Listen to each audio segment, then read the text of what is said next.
आहे स्वराज. माझ्या समवेत आहे स्वराज घाडगे, ग्रामपंचायत कोरेगावचे सदस्य.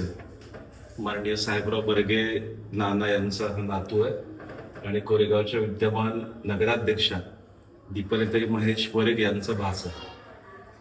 स्वराजचं मूळ गाव ललगोण आहे. त्याचे वडील जरंडेश्वर सहकारी साखर कारखाना या ठिकाणी ते कार्यरत आहेत. एक गृहिणी आहे. पण स्वराजने जिद्द, चिकाटी आणि महत्वाकांक्षा याच्या जोरावरती आता MPSC परीक्षेमध्ये त्यांनी उज्ज्वल यश संपादन केलं आणि आता कृषी अधिकारी म्हणण्याची निवड झालेली आहे. पहिल्यांदा स्वराज, तुझा अभिनंदन. Thank you sir.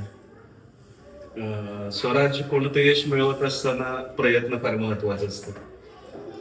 निश्चितपणे सर्वांच्या दृष्टीने अभिमानास्पद गोष्ट आहे की तू कृषी अधिकारी झालायस. एकंदरीत हा जो तुझा प्रवास होता तर याच्याविषयी बोल. प्रथमतः मी माझं प्राथमिक शिक्षण ललगुण येथून पूर्ण केलं. त्यानंतर सेवागिरी विद्यालय पुसेगाव इथे 5वी ते 7वीचं शिक्षण पूर्ण केलं. त्यानंतर मी 8वी ला शिक्षणासाठी सरस्वती विद्यालय कोरेगाव इथे प्रवेश घेतला. 2016 साली माझी 10वी उत्तीर्ण झालो. त्यानंतर 11वी 12वी सातारा येथे मी माझं ज्युनियर कॉलेज पूर्ण केलं.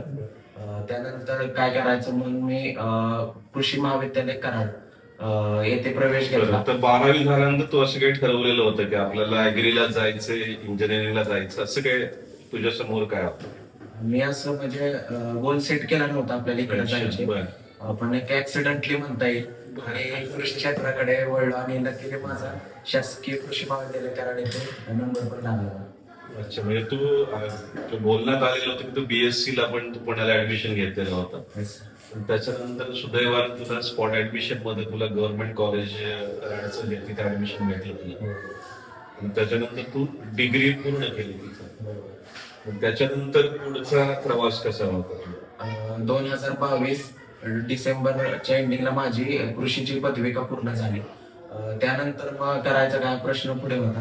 त्यानंतर पहिलं कॉलेजला सेकंड इयर मध्ये असताना ठरवलं होतं की आपल्याला स्पर्धा परीक्षा क्षेत्रामध्ये उतरायचं आहे. तर मग त्यानंतर मी कॉलेजचे सिनियर असतील किंवा शिक्षक असतील त्यांच्याकडून एक मार्गदर्शन घेतलं, हे क्षेत्र काय असतं. सेकंड इयरला असतानाच तू डिसाईड केलं की आपल्याला स्पर्धा परीक्षेमध्ये आपल्याला उतरायचं? Yes sir. त्यानंतर मी शिक्षकांचा किंवा सिनियर असतील त्यांचा गायडन्स घेतला. त्यानंतर मग मी आपल्याला मनाची तयारी केली की आपल्याला स्पर्धा परीक्षाच करायची आहे. त्यानंतर मी सातारा येथे एकलव्य अभ्यासिका येथे फुल टाइम स्टडी करत होतो. तेव्हा मी पहिल्याच प्रयत्नात कृषीची पूर्व परीक्षा असते ती मी उत्तीर्ण झालो आणि त्याच्या मुख्य परीक्षेच्या अभ्यासासाठी मी पुणे येथे सदाशिव पेठ येथे अभ्यासासाठी गेलो. पण दुर्दैवाने माझी ती मुख्य परीक्षा काय मी क्वालिफाय झालो नव्हतो. त्यानंतर मग 2023चा प्रवास म्हणजे फूड सेफ्टी ऑफिसर म्हणजे अन्न प्रशासन जे सर्व्हिस आहे त्याची ऍडव्हर्टाईज आली होती.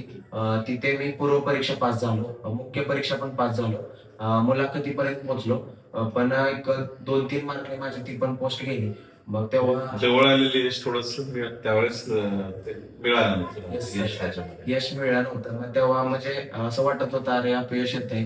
जवळजवळ मी 5 मुख्य परीक्षा आणि 2 मुलाखती दिल्या होत्या, पण म्हणजे बऱ्यापैकी प्रत्येक गोष्टी 2 मार्क किंवा 3 मार्कने जात होती. मग तेव्हा विचार केला आपलं चुकतंय काय.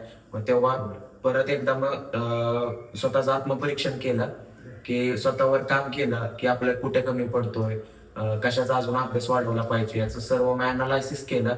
एक स्ट्रक्चर तयार केला अभ्यासाची किंवा एक स्ट्रॅटेजी असते ती थोडी चेंज करून बघितली. आणि मग 2024 साली कृषीची जाहिरात आलेली 258 पदांसाठी. त्यासाठी मी पूर्व पास झालेलो. म्हणजे जवळपास मी जेवढ्या पूर्व परीक्षा तेवढ्या दिल्या, तेवढ्या पूर्व परीक्षा मी क्वालिफाय झालेलो होतो. जवळपास 4 ते 5 लाख विद्यार्थी या एक्झामसाठी म्हणजे इलिजिबल असतात. त्यातून एक जवळपास 2 ते 3 हजार विद्यार्थी मुख्य परीक्षेसाठी पात्र होतात आणि त्यातून जवळजवळ 1000 किंवा 1500च्या आसपास मुलं हे इंटरव्ह्यू साठी पात्र होतात. मग तेव्हा मी कृषीची पूर्व परीक्षा पास झालो.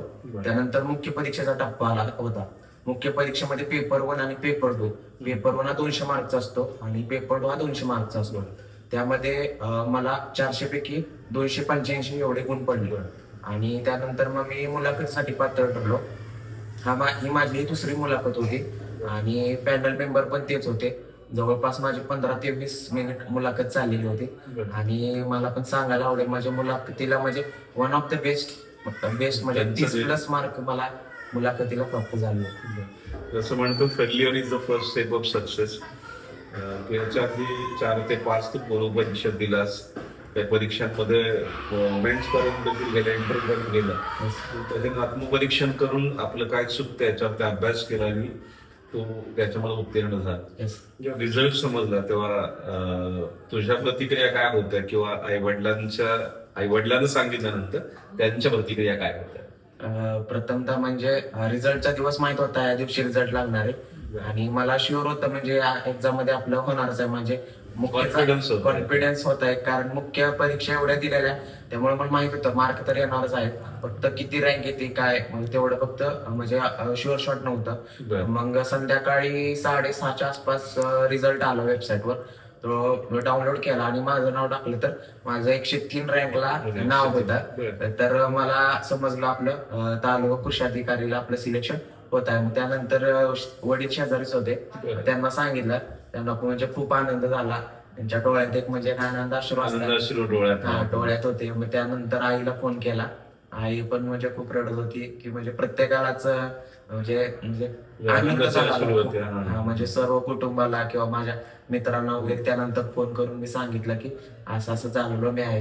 म्हणजे प्रत्येकालाच एक आनंद होता की कारण प्रत्येकानं माझे कष्ट किंवा काय ते जवळून बघितले होते. प्रत्येक जवळजवळ फेल्युअर येत होतं. त्यामुळे हे कष्ट म्हणजे खूप पर्सनल झालेलं होतं. त्यामुळे मला वाटतं यशाचं श्रेय सगळ्यांनाच जातं. कार्यरत आहे आणि एक सामान्य कामगाराचा मुलगा, एक सामान्य शेतकऱ्याचा मुलगा हा कृषी अधिकारी होता. काय प्रतिक्रिया होत्या आपल्या किंवा काय म्हणणं होतं? नाही, कसं आहे, पहिल्यांदा कसं आपण शेतकरी कुटुंबातील आम्ही असल्यामुळे आणि सुरुवातीला लहानपणापासून शेतीची आवड होती. शेतीची आवड आहे त्याला. हा, जरी तो शाळेत माध्यमिक शाळेत असताना परत कॉलेजला गेल्यानंतर बी तो असं सुट्टीच्या दिवशी रानात काम करायचा, आमच्या बरोबर यायचा. सर्व कामं त्याला येतात शेतातली. त्याच्यामुळे तो कृषी अधिकारी झाला त्याचा आम्हाला का आनंद होतोय की तो शेतकऱ्यांसाठी काहीतरी करेल, पुढे येऊन काहीतरी योजना आणेल किंवा शेतकऱ्यांच्या हिताचे काहीतरी योजना राबवेल. त्यासाठी कृषी अधिकारी झालं हे महत्वाचं आहे. अच्छा अच्छा. आणि आपला मुलगा कृषी अधिकारी झाल्यानंतर गावातनं जी मिरवणूक काढली जाते ना तो आनंद फार वेगळा असतो. म्हणजे आपल्या मुलामुळे आपली ओळख त्याच्यानंतर निर्माण होईल. आणि स्वराजला जेव्हा ही आनंद वार्ता समजली तेव्हा फोन केला. म्हणजे अभिमान वाटतो आपल्याला ना की आपला मुलगा अधिकारी आहे. स्वराजचा जेव्हा निकाल जाहीर झाला तेव्हा आपल्या काय भावना होत्या? मला तर खूप आनंद झाला. एवढा आनंद झाला ना, रात्री 10:30च्या दरम्यान निकाल लागला. मला खरंच वाटलं नाही की म्हणजे माझ्या मुलाने एवढं म्हणजे हे केले म्हणून. तो आनंदच वेगळा होता आणि तो फक्त मॅडमनी बघितलाय. साहेब तुम्ही काय सांगू? तुम्ही तू चांगलं असं मेहनत घेतली आणि त्याच्यामुळे तुला यश मिळालं. आता तू एवढ्यावरती थांबणार नाहीस, बरोबर आहे. तुझ्यासमोर आणखी काही ध्येय आहेत आपल्याला हे अचीव्ह करायचं, तर याच्या पुढचं ध्येय काय असेल आपलं? आता मे महिन्यामध्ये राज्यसेवेची पूर्व परीक्षा आहे. त्यात उपजिल्हाधिकारी म्हणजे डेप्युटी कलेक्टर किंवा DYSP सारखे पदे आहेत. तर मला वाटतं माझ्या पोटेन्शियल मी ते करू शकतो. त्यामुळे मी त्या एक्झाम पण अपेअर होणार आहे आणि ती मी भविष्यात नक्कीच डेप्युटी कलेक्टर या पदापर्यंत जाईल असे मला जाणवलं की माझा 10वी पर्यंतचा जो बेस होता म्हणजे जे बेसिक सब्जेक्ट असतात आपले इतिहास, भूगोल, सायन्स किंवा बाकीचे माझं खूप स्ट्रॉंग झाल्यामुळे मला पुढे जाऊन त्याचं कधीच असं वाटलं नाही की आपल्याला हे येत नाही किंवा आपल्याला हे अवघड जाते.